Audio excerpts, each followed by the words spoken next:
We have a human race that has conceded its right to control its own perception.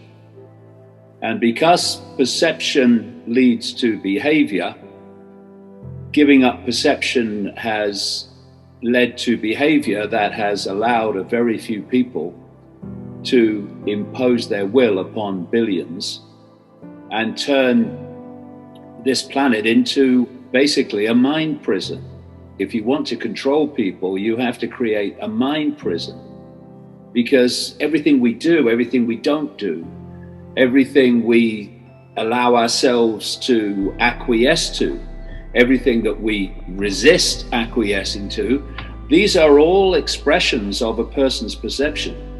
And the difference between those that have conceded their uniqueness, their right to freedom, they are people who have conceded their right to reach their own conclusions. Because the conclusion for those people comes not at the end of the process, it comes at the start. And what I mean by that is authority says this is how things are, and someone who has given away their right to form their own perceptions then accepts what authority tells them is true and reacts, behaves on the basis of that. Whereas those who are awakening, they have a process. They look at information from different sources of information and evidence, and they process that information into their own unique conclusion. And when they do that, they come to very different conclusions to those that just concede their right to think.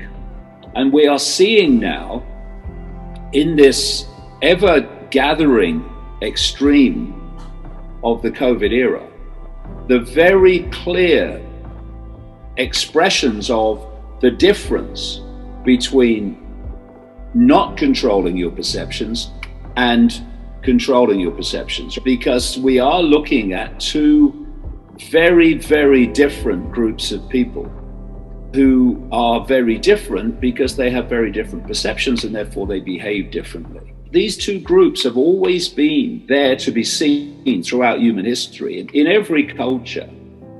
This is why, if you look through human history, which we perceive history anyway, the few have always controlled the many, because the great majority have always gone through this process of conceding their right to form their own perceptions and taken them from authority. Either that, or the other group that concedes its right to make its own decisions is another group that really can see some of it and doesn't really want to do what it's being told to do, but does it anyway because it fears the consequences of not doing so. So those two groups throughout human history, those that just do what they're told without question, and those that do what they're told even though they'd rather not do it, they are the two groups that have allowed every tyranny in history to be formed.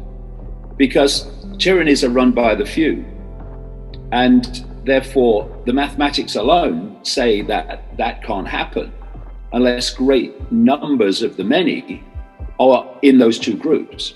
And if you look again through history, and it's just a recurring theme, it's just incredibly extreme now and in our face, you see that this other group that forms its own opinions and to a much greater extent controls its own perceptions and crucially retains that self-respect, they are always the people that bring tyrannies down.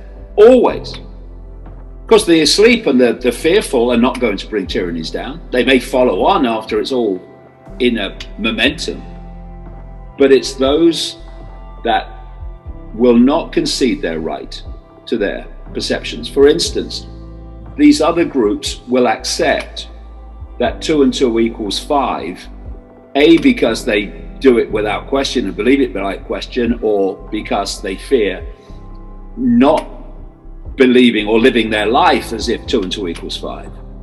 And this other group, the awakening group, says, actually, it equals 4. And I'm not conceding one smear of an inch beyond that. You can throw at me what you like. You can intimidate me, or try to, as much as you like. But I'm not going to concede my right to see that 2 and 2 equals 4. And I'm doing that because my self-respect will not allow it. My self-respect is not for sale. And so you can threaten me in any way you like, but you're never going to get my self-respect. And eventually it's the self-respect that says, no, I'm not doing this. I'm not doing the ridiculous things that you are telling me to do. And ridiculous people are telling me to do them. I'm not conceding my self-respect to that. Of course not. I'll die first. So you have now, in this modern world, this very clear 2 divisions of 2 groups. One that allow tyranny, and without which tyranny couldn't have happened. Fascism is not brought in by fascists, never enough of them. Fascism is brought in by the great majority of the population conceding and acquiescing to fascism. So you've got that group. And then you've got the other group being targeted more and more, of course, and demonized more and more, because what's behind this knows that they're the ones that can bring them down, who are saying, no, we're not going to do what you tell us, and we're not going to concede our right to our own opinion. We're not going to give you our self-respect. And this group will eventually bring this tyranny down, because this group always does.